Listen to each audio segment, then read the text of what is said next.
भगवान देवाधिदेव का ये चरित्र, ये गुणानुवाद, ये गुणगान जो जीव को सहज में ही शिव का प्रिय बना देता है। देखिए भगवान राम ने भी भगवान शिव को क्या कहा था जब बनाया था कि शिव समान प्रिय मोही न दूजा, यानी कि भोले बाबा सबको बड़े प्यारे लगने लगते हैं। जो भक्त उनका नहीं भी पूजन करता उसके भी ये प्यारे बन जाते हैं। कई लोगों का प्रश्न रहता, महाराज हम तो देवी जी के भक्त हैं, हम कन्हैया के भक्त हैं, हम राम जी के भक्त हैं, हम गणेश जी के भक्त हैं, तो फिर शिव जी का पूजन कर सकते हैं क्या? बिल्कुल कर सकते हैं। देखिए लिखा हुआ है शिव पुराण में कि हमारे यहाँ पर पंचदेव उपासना का बहुत बड़ा विधान है। 5 देवता, आप दुर्गा जी को माने, कन्हैया को माने, राम जी को माने, हनुमान जी को माने, नर्मदा, किसी को भी माने, कोई भी आप भाई इष्ट तो बनाना ही पड़ता है ना। बिना इष्ट के भक्ति नहीं हो सकती, याद रखिए। अब कई लोग होते हैं बिना इष्ट के, गंगा गए तो गंगादास, जमुना गए तो जमुनादास, वृंदावन गए तो राधे राधे, अयोध्या गए तो जय श्री राम। ऐसी भक्ति नहीं करनी। भक्ति कैसी करनी है बोले, जहां भी हम जाएं, चाहे वृंदावन जाएं, चाहे बद्रीनाथ जाएं, चाहे केदारनाथ जाएं, द्वारिका जाएं, हर जगह पर जाकर उन बद्रीनाथ भगवान में भी अपने इष्ट का दर्शन करना ही श्रेष्ठतम भक्ति है। जहां भी जाओ, जिधर देखता हूं उधर तू ही तू है, ना तेरी सी रंगत ना तेरी सी बू है। और आप जहां भी जाओगे, यदि आप अपने इष्ट के प्रति सच्चे निष्ठ हो तो आपको ठाकुर जी में भी, कन्हैया में भी अपना इष्ट नजर आएगा, राम जी में भी इष्ट नजर आएगा, हनुमान जी में भी वही नजर आएगा। क्यों? क्योंकि मूर्ति फल नहीं देती, आप मूर्ति के प्रति आपका जो भाव है वो फल देता है। तो स्वामी जी ने इसी कारण लिखा ना कि जाके रहे भावना जैसी, प्रभु मूरत देखी तिन्ह तैसी।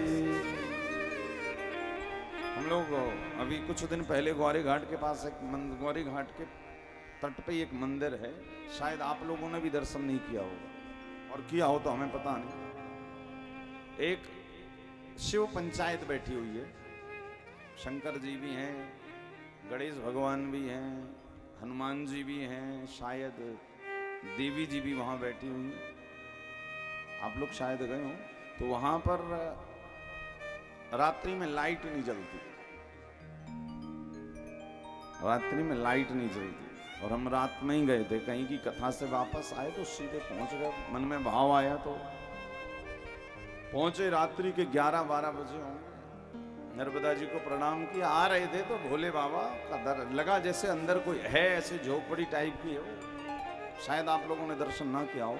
तो वहां अंदर पहुंचे तो बाहर शिवलिंग देखा, बाहर से तो बहुत सुंदर लग रहा था। हमने कहा अंदर चल के देखें। अंदर गए तो महाराज गणेश जी भी बैठे, और इतनी पुरानी प्रतिमाएं रखी थी वहां कि वहां जैसे अंदर पहुंचे तो 10-20 मिनट तक तो स्तब्ध हो गया शरीर, लगा जैसे पता नहीं क्या साक्षात शिवलोक में ही आ गए। और एकदम बगल में नर्मदा जी बह रही कल कल करती हुई। तो जब दर्शन किया वहां अंधेरा था, तो हम लोग गाड़ी से थे, तो एक पंडित जी, हमने कहा भैया जरा मोबाइल की टॉर्च जलाओ। मोबाइल की टॉर्च जलाई, और जब शिवलिंग देखा एकदम हृदय गदगद हो गया। उनके ऊपर सुंदर पुष्प से सजे हुए थे, बिल्वपत्र सजा हुआ था। तो जब उनका हमने दर्शन किया तो उस शिव लिंग के अंदर ही ऐसा भाव, हमें अपने इष्ट का दर्शन हुआ, चिंतन हुआ। हमने कहा वाह प्रभु, इसका मतलब है कि व्यक्ति यदि अपने इष्ट के प्रति निष्ठ है तो उसको दर्शन कहीं भी हो सकता है। और देखिए, जब आपको कोई इष्ट ना मिल रहा हो तो लिखा है कि आप अपना इष्ट भोले बाबा को बना लो। अब भोले बाबा को बना लोगे तो भगवान शिव क्या करते हैं, आपके मन के देवता हैं। शिव कहाँ के देवता हैं? मन के। तो आपका जो स्वभाव रहता है, आपकी जो प्रकृति रहती, आप जिससे प्रेम करते हो, भोले बाबा आपको वो भगवान से मिला देते हैं। आप यदि ठाकुर जी के भक्त हो तो आपको भगवान शिव वहां तक पहुंचा देंगे। अभी हमारे वृंदावन के महान संत श्री हित प्रेमानंद जी, आपने YouTube फेसबुक में बहुत सुना होगा उनको, राधा वल्लभी संप्रदाय वाले। तो उनको राधा वल्लभ जी के दर्शन कब हुए तो वो प्रयाग तरफ के, उत्तर प्रदेश के, और गंगा जी के तट पर रहने वाले या तो लोग राम जी की भक्ति करते हैं या भोले बाबा की। तो श्री हित प्रेमानंद जी महाराज भोले बाबा के बड़े अनन्य भक्त थे। कभी उन्होंने मुख से राधे राधे कहा ही नहीं, दिन रात बस शिव शिव शिव जपते रहे। किंतु उनके अंदर भोले बाबा ने देखा कि भविष्य में तो इनको श्री राधा रानी की प्राप्ति होने वाली है, इनका तो आधे से ज्यादा समय वृंदावन में बीतने वाला, ये कहाँ काशी में पड़े हुए।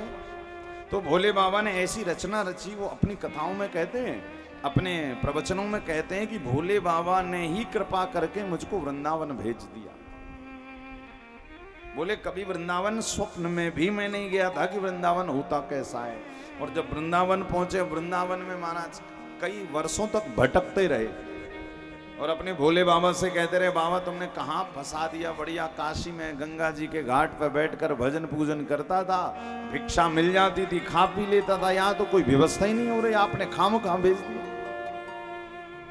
फिर ऐसी कृपा हुई कि राधा वल्लभ संप्रदाय के गुरु उनको मिले और उन्होंने दीक्षा दी। और जब दीक्षा दी श्री राधा नाम की, तो उनका रोम रोम श्री राधा नाम से ओतप्रोत हो गया। अब देखिए, उन्होंने प्रारंभ किससे की थी भक्ति करना? भगवान शिव से। और अब वर्तमान में कहां पहुंच गए? श्री राधा रानी के चरणों में। उन्होंने तो नहीं सोचा था कि हमें राधा जी कभी स्वप्न में भी दिखाई पड़ेंगे, कभी हमें वृंदावन का वास मिलेगा, क्योंकि ऐसा उन्होंने कभी विचार ही नहीं किया।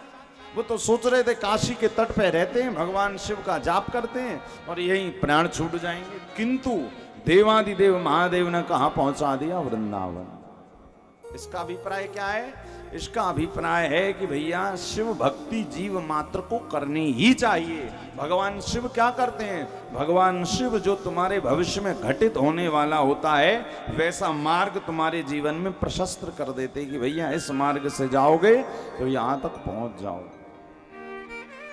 कभी कभी हम लोग सोचते ना, अरे क्या करें, कुछ समझ नहीं रहा है, उस समय पर सब काम छोड़ देना, जब कुछ समझ ना आए सीधे चले जाना देवादिदेव महादेव के सामने बैठ जाना, हाथ जोड़ लेना। रुद्राक्ष यदि पास में हो माला, तो एक माला रुद्राक्ष से ओम नमः शिवाय की जप कर लेना। और जप करने के बाद में देवादिदेव महादेव से कहना, प्रभु अब कोई तो रास्ता बताओ, हम भटक चुके हैं समझ में। देखिए, जब सारे रास्ते बंद हो जाते हैं, मैंने कहा ना, तब भगवान शिव एक रास्ता बना देते। उसी का नाम तो शिव है। तो शिव भक्ति जीव मात्र को करनी चाहिए। और शिव भक्ति करने से हमारा जो भी आपका इष्ट मिलने वाला होगा, जिसमें प्रेम होगा, भगवान शिव आपको वो इष्ट तक पहुंचा देते। यदि आपको किशोरी जो वृंदावन ईश्वरी श्री राधा रानी की प्राप्ति करनी है, तो शिव पूजा करो। यदि राम जी से मिलना है तो शिव जी की पूजा करो, हनुमान जी से मिलना है तो शंकर जी, जिसको भी आपको प्राप्त करना है बस शंकर जी से कह दो।